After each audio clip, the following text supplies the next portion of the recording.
Myron Golden's YouTube video, Master the Basics to Financial Freedom. And Yeah. I think this one's going to be really interesting for us Right. because he, right out of the gate, challenges some of our assumptions about wealth and success with his distinction between financial freedom and financial security. Right off the bat, he's making us think differently. Yeah. And I think he does a really good job with this analogy about choosing between two doors, Okay. freedom and security. Okay. And he uses this author, Robert G. Allen, who argues that choosing security might lead to neither freedom nor security. Interesting. But choosing freedom might lead to both. That's a really interesting thought. Yeah. And to back that up, Yeah. he uses some really powerful quotes. Yeah. He quotes Benjamin Franklin, who said, "If we seek security, we have no independence." Wow.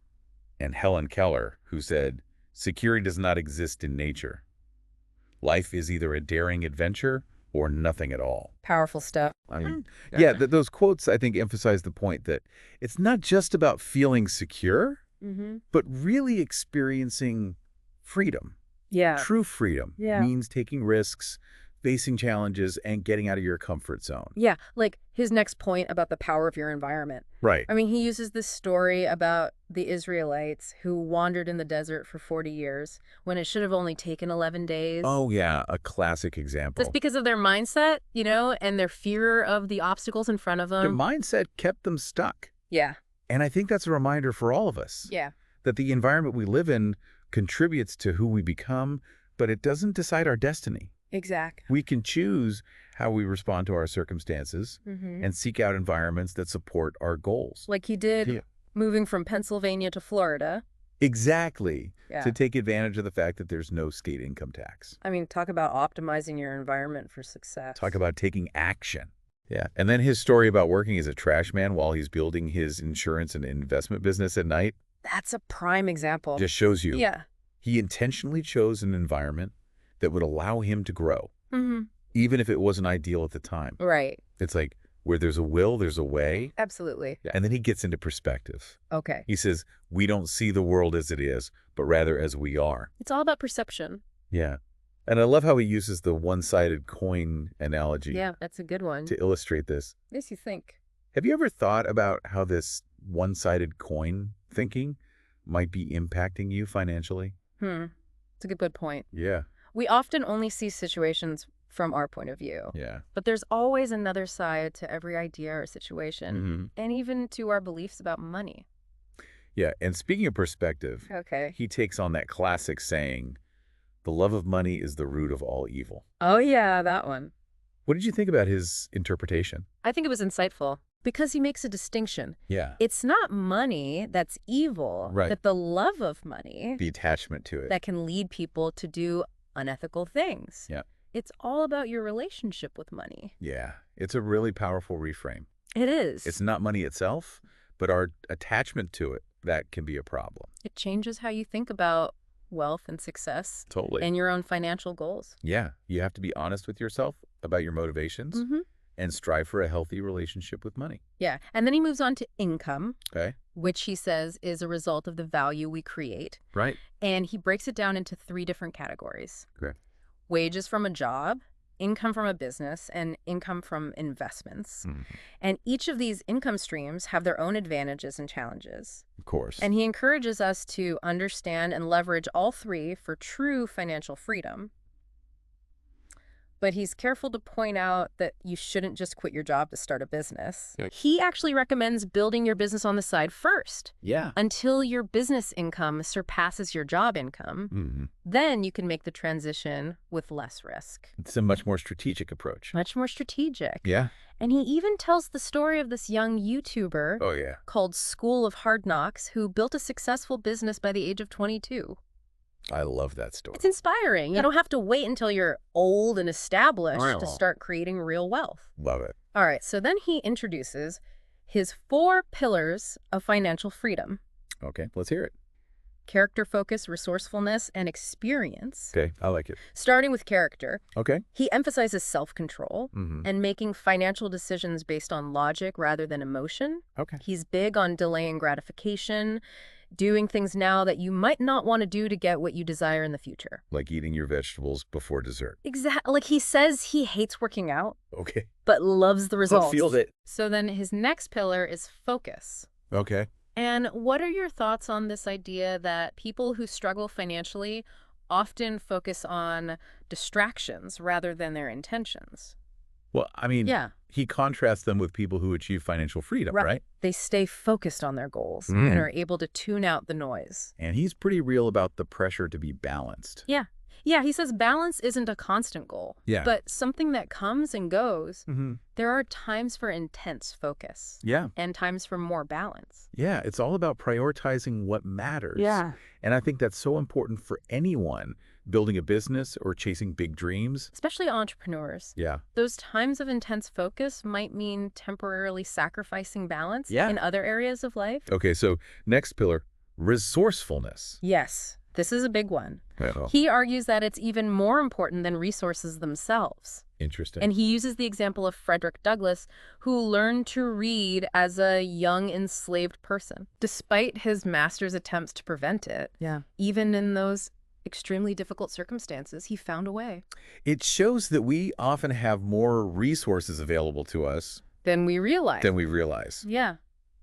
It just takes creativity Mm-hmm. and a refusal to be limited by our circumstances. Exactly. How do you think we can apply this to our own financial journeys? Well, Golden says it applies directly. Yeah. We might not have all the money or connections we want right now, Right. but we can still be resourceful. Mm-hmm. We can make the most of what we do have, Yeah. learn new skills, build relationships, create opportunities for ourselves. It's about a mindset shift. Absolutely. It's about making things happen. Making things happen. Yeah. All right, so final pillar, experience. Yes. He highlights the importance of developing skills that solve other people's problems. Okay. And he actually uses his own journey as a salesperson as an example. Okay. He struggled for 18 months Wow. with constant rejection. Oh, man. But he kept going, Hmm. kept learning, and finally achieved success. 18 months of doors slammed in his face. It's tough. What do you think kept him going? I think Golden would say it was his belief in himself Mm-hmm. and his dedication to mastering his craft. Yeah. He knew that the income he earned Mhm. was a reflection of the value he provided to others, Yeah. and that value came from experience he gained Yeah. and the problems he learned to solve. He learned from his failures and Mhm. became increasingly valuable Right? in the marketplace. It's about working hard and working smart. Yeah, and he stresses that financial freedom is a journey, Right. not just a destination. It requires constant growth and a commitment to lifelong learning. So he's all about putting in the work, Definitely. which leads perfectly into his next topic, the energy equation. Okay. And that's where we'll pick things up in part 2 of this deep dive. Sounds good. Welcome back. Let's jump back into it with Myron Golden's fundamentals of financial freedom Okay. and his energy equation, which Yeah. I find fascinating. It's powerful stuff. He uses such a captivating analogy Yeah. to describe it. Okay. A 747 airplane, Okay. and he talks about how it takes an immense amount of energy Oh, yeah. from its 4 powerful engines to even achieve flight. It puts things into perspective, It does. doesn't it? It does. Like we need to bring that same level of energy and Yeah. commitment Mm-hmm. if we want to take off in our own lives and achieve our financial goals. Yeah, it's like, Yeah. don't expect to soar like an eagle if you're only willing to flap your wings like a chicken. But how do you maintain that kind of energy consistently? That's the question. Golden talks about momentum and discipline Yeah. and how they play a crucial role. Right. What are your thoughts on that? I think he makes a really interesting distinction Okay. between overcoming inertia and maintaining momentum. Yeah. You know how much harder it is to get something moving from a standstill Oh, yeah. than it is to keep it going once it's already in motion? Totally. It's like pushing a car that's stuck in the mud. Exactly. It takes a huge initial effort. Right. But once it's rolling, Yeah. it becomes easier to keep it moving. Exactly. And Golden applies this to building financial freedom, Okay. I like that. establishing positive habits, taking consistent action, and pushing through those initial barriers. So it's not about being perfect every day, Right. but about building that consistency over time. Exactly. He defines discipline as consistent, dedicated action towards a goal. I like that. And he actually links this back to the power of our subconscious mind, Okay. which we'll be exploring in more detail later. Interesting. Yeah. So Golden also talks about the importance of optimism. Yeah. And how it relates to perspective.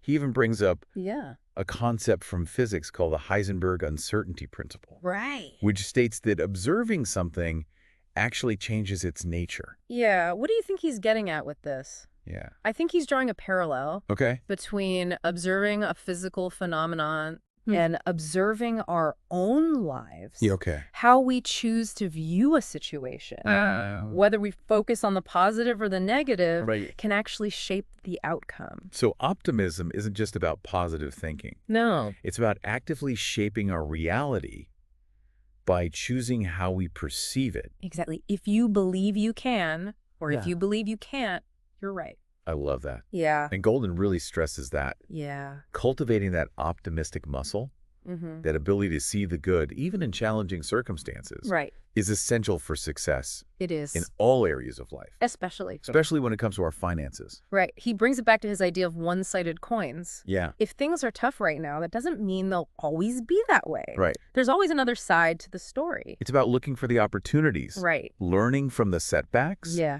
And using challenges as fuel for growth. Yeah. And by cultivating optimism, we can shift our energy, make better decisions, and attract more positive outcomes. I love it. Into our lives. Okay, so we've explored a lot of ground here. We have. We've talked about environment, perspective, income, character, focus. Keep going. Resourcefulness. Yeah. Experience, energy, momentum. Yeah. Discipline, and optimism. What's really resonating with you? You know, for me, it's the emphasis on mindset.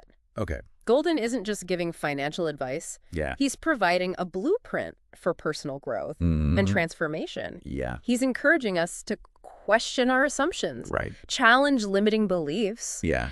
and embrace a more empowering perspective on money, wealth, and success. Right. Agree. It's so refreshing to hear someone talk about financial freedom in such a holistic way. Yeah. It's not just about the numbers. Right. It's about becoming the best version of ourselves and living a life aligned with our values and goals. Exactly. And he even suggests a variety of techniques for reprogramming our subconscious minds, including affirmations, visualization, and hypnosis. He compares our subconscious mind to a garden that needs to be cultivated and nurtured. It's such a powerful analogy. It is. It makes me think about all the negative messages we're bombarded with about money.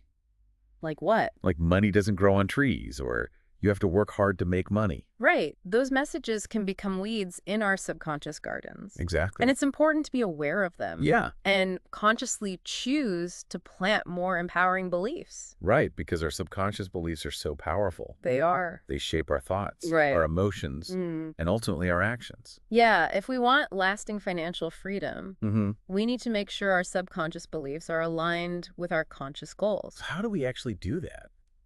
Well, Golden suggests several techniques. Okay. He talks about affirmations, visualizations, and even hypnosis. Okay. He emphasizes that repetition and consistency are key. Okay. Just like we need to water a garden regularly, we need to consistently feed our subconscious minds with positive messages. So we're training our brains for success. Exactly like we would train for a marathon. I like it. It takes effort and dedication and a belief in our own ability to change. Right. But the rewards can be huge. Absolutely. When we align our subconscious beliefs with what we want, Yeah. we unlock a level of power and potential we might not even know we had. It's all about creating new neural pathways. Exactly. New habits of thought that support our financial goals. And Golden offers some practical advice on how to do just that, Okay. which we'll delve into more in part 3 of our deep dive. We're back for the final part of our deep dive with Myron Golden. All right. I'm ready to hear what he has to say about the power of the subconscious mind. Okay. It sounds like it's a key piece of the puzzle when it comes to financial freedom. It really is, and Golden uses a brilliant analogy to explain it. Okay, I'm listening. He compares our subconscious mind to a garden. A garden. Okay, tell me more. He says that just like a garden, our subconscious mind needs tending. If we allow negative beliefs to take root, they can really choke out our success. Oh yeah, for sure. But if we plant positive seeds, Okay. like beliefs about abundance and self-worth, then we create fertile ground for our financial goals to grow. Makes sense. Yeah. I mean, think about all the negative messages we're bombarded with about money. Oh, absolutely. Like money doesn't grow on trees or you have to work hard to make money. Those messages can become weeds in our subconscious gardens. Exactly. It's so important to be aware of them and consciously choose to plant more empowering beliefs. Yeah, because our subconscious beliefs are so powerful. They really are. They shape our thoughts and emotions. Right. And ultimately our actions. If we want to create lasting financial freedom, we need to align those subconscious beliefs with our goals. So how do we do that? How do we reprogram our subconscious mind for success? Well, Golden talks about a few techniques like affirmations and visualizations. Okay, those sound familiar. Even hypnosis. Interesting. And he stresses that repetition and consistency are key. I see a theme here. Yeah, just like we need to water a garden regularly, we need to consistently feed our subconscious minds with those positive messages. We're training our brains for success. Exactly like training for a marathon. It takes effort and dedication. It does. And belief in our ability to change. But the rewards can be huge. Absolutely. When we align our subconscious beliefs with what we want, Yeah. we unlock a level of power and potential that we might not even know we had. This has been an incredible deep dive. It has been. Golden's approach to financial freedom is so much more than just managing money. It really is. It's about personal growth mindset and tapping into our own power to create the life we want. He's challenging us to think bigger. Yeah. Believe in our potential and take ownership of our financial futures. It's inspiring stuff, and I love how he wraps it up. How so? By asking us to consider what one-sided coin we might be holding on to in our own financial thinking. Oh, that's a good one. What limiting belief might be holding us back from experiencing true financial freedom. That's a powerful question for us to reflect on. It is. This journey to financial freedom is all about self-discovery, growth, and transformation. Thank you for joining us on this deep dive into financial freedom. It's been a pleasure. We hope you feel inspired to create a life of abundance and financial well-being. Keep learning, keep seeking, and keep pushing the boundaries of what's possible. Absolutely.